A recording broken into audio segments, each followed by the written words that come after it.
मैंने संघर्ष रखा और सप्लीमेंट्री पर जो डुप्लीकेट मार्कशीट थी वो मैं नहीं लाया। फिर भी उसके ऊपर मार्कशीट पर मैं साइन करवा के डीओ साहब के पास गया। डीओ साहब ने साइन करके दी। उसके बाद में मैंने 2004 में जो 10वीं पास हुई और 5 में मैंने 11वीं पास की। 11वीं पास करके मेरे 67% बने। उसके बाद मैंने 12वीं पास की और 12वीं में मेरे 68% बने। उसके बाद में मैंने जंग पढ़ाई के लिए जारी रखी। लेकिन जैसे मैंने बीए किया, बीए करने के बाद में जो मेरे बड़े 2 भाई थे वो मेरे से अलग हो गए और मेरी परिस्थिति ये आई कि अब मेरे पढ़ाई का कोई मेरे पास जरिया नहीं था। फिर मैंने कमठा शुरू कर दिया और कमठे के मजदूर के रूप में मैंने कार्य शुरू किया। मैंने 2007, 8 और 9 तक कमठे पर काम किया। लेकिन कमठे पर काम करने के कारण मेरे पास इतने पैसे नहीं थे कि मैं आगे पढ़ाई जारी रखूं। इसलिए मेरी बीएड लेट हुई और मैंने 2010 में पैसे इकट्ठे किए, 2011 में बीएड की। बीएड करने के बाद में कंपटीशन में मैं तैयारी करने लगा। इसलिए मेरे पास पैसे नहीं थे, तब मैं प्राइवेट स्कूलों में पढ़ाना मैंने शुरू कर दिया। और प्राइवेट स्कूलों में सबसे पहले मैंने नवजीवन पब्लिक स्कूल में 3500 रुपये में पढ़ाया और उसके बाद में 2012 में भर्ती आई और उसी भर्ती में मैं असफल रह गया। उसके बाद में 13 में और 3rd ग्रेड की भर्ती आई, उसमें मैं असफल रहा, यानी मैं 3 3rd ग्रेड में असफल रह गया। उसके बाद में 3 2nd ग्रेड आई, उसमें भी असफल हो गया। क्यों? क्योंकि मेरे पास समय नहीं था, मेरे पास पैसे नहीं था कि मैं बैठ करके तैयारी कर सकता हूँ। इसलिए मैंने 2015 में 1st ग्रेड में भी असफल हो गया। कहना मतलब 5 1st ग्रेड में असफल रहा, 3 2nd ग्रेड में असफल रहा और 3 3rd ग्रेड में असफल रहा। फिर भी मैंने हिम्मत नहीं हारी।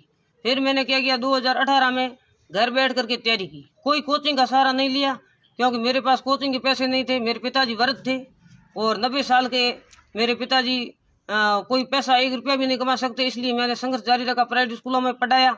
और उसके बाद में 2018 में मैंने 2nd ग्रेड का एग्ज़ाम दिया। उसमें मेरी ऑल राजस्थान में आरपीएससी द्वारा परीक्षा में 2018 की में जो रिजल्ट आया उस समय मेरी 214 रैंक थी। और 214 रैंक होने के बाद में मैंने साथ में 1st ग्रेड की तैयारी जारी रखी।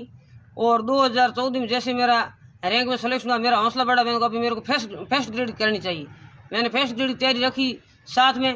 और उसके बाद में आरपीएससी ने मेरे को ज्वाइनिंग दे दी और मैं 2nd ग्रेड के रूप में प्रधानाध्यापक के रूप में डूडियों की ढाणी में वर्तमान में कार्यरत हूँ। और अभी जो मेरा रिजल्ट आया आरपीएससी द्वारा आयोजित परीक्षा, इसमें मेरा ऑल राजस्थान में 18वीं रैंक लगी है और बाड़मेर में मेरी पहली है और जोधपुर संभाग में मेरी 2य रैंक प्राप्त की मैंने आरपीएससी द्वारा आयोजित स्कूल व्याख्याता इतिहास प्राध्यापक भर्ती में।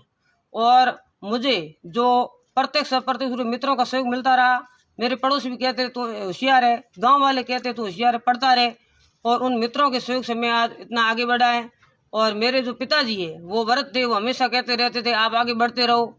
मेरे गुरुजन जी थे वो भी ये कह रहे थे कि आप इंटेलिजेंट हो, आगे बढ़ो। लेकिन मैंने हौसला नहीं खोया। और आज जो आरपीएससी द्वारा आयोजित परीक्षा जिसमें मेरा 18वीं रैंक लगी है और मुझे ये गौरव प्राप्त हुआ है, इसके लिए मैं मेरे माता पिता, मेरे मित्रों और गुरुजनों को श्रेय देता हूँ। देखिए आपने बताया कि आप बाड़मेर में आ गए थे 2009 में। 2009 उसके बाद यहाँ कैसे जीवन यापन किया? यहाँ घर आपका कैसे, किस प्रकार से, कौन काम करता था पढ़ाई के साथ में, ये सब? अब पढ़ाई में साथ में क्या, मेरे माता पिता वृद्ध थे। इसलिए मेरी माता पिता तो मेरी जो माता जी है वो कोई काम अपंग थे, उनमें से काम होता नहीं था इतना ज़्यादा। इसलिए मैं खुद ही यहाँ करता था। लेकिन लाइट थी नहीं।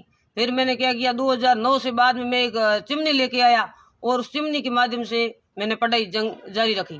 और उसके बाद में मैंने 2014 में लाइट ली। उससे पहले मेरे पास लाइट भी नहीं थी। यहाँ कौन रहता आपके साथ? हाँ, मेरे यहाँ मेरे पिताजी रहते थे और मेरे जो पिताजी थे उन्हीं को मैं साथ में रखता था। 2013 मेरे माताजी का देहांत हो गया। उसके बाद 2013 से लेकर 2020 तक मेरे पिताजी मेरे साथ रहे। आपकी शादी नहीं हुई? मेरी शादी इसलिए नहीं हुई क्योंकि मेन समस्या ये थी कि हमारे जो नाता प्रथा है उसमें जो होते हैं वो एक दूसरे के साटा प्रथा, वो साटा था नहीं, इसलिए वो शादी हुई नहीं। मैंने कहा कि अब मेरे को तैयारी करने के बाद ही शादी करनी, इसलिए मैंने शादी की नहीं। मेरे पिताजी हमेशा कहते थे मैंने शादी नहीं की, आपने बेटा मेरे गलत हो गया मेरे से। मैंने कहा नहीं पिताजी आप धैर्य रखो, शादी से कुछ नहीं, मैं अपना लक्ष्य हासिल करके अपने आप शादी कर लूंगा। मेरे पिताजी को मैं हमेशा यही शिक्षा देता था। मेरे को वो देते थे शिक्षा, लेकिन मैं उनको ये देता, मैं पिताजी मैं शादी अभी नहीं करूंगा, मेरा सिलेक्शन होने के बाद ही शादी करूंगा। यहाँ कैसे पढ़ाई करते थे? टेबल कुछ यहाँ सर क्या हुआ कि टेबल मेरे पास थी नहीं। तब मैंने क्या किया कि एक जो व्यक्ति जा रहा था जो इसमें ये कबाड़ी वाला, उसके पास मैं एक कबाड़ी से लेके आया वो कूलर होता है, वो कूलर का भाग ला करके यहाँ रख लिया और उसके ऊपर मैं पढ़ाई करता था। क्योंकि टेबल के लाने के मेरे पास पैसे नहीं थे कि मैं टेबल लाऊं। और कुर्सी मेरा एक मित्र था, उसने मेरे को भेंट की थी। अब आप ऐसे खूब सारे युवा है जो विकेट परिस्थिति में पढ़ाई छोड़ देते हैं, उनको लगता है कि ऐसे स्थिति में कैसे पढ़ें। ऐसे युवाओं के लिए, ऐसे लोगों के लिए आप क्या संदेश देना चाहेंगे? मैं ये संदेश देना चाहता हूँ कि आप कठिन मेहनत करो, मेहनत करते रहो। और आपके पास अगर पैसे नहीं है तो आप कम पैसों से भी अपना लक्ष्य हासिल कर सकते हो। कोचिंगों के भरोसे अपने पैसे दे करके और घर आकर अपने बैठ सकते हैं।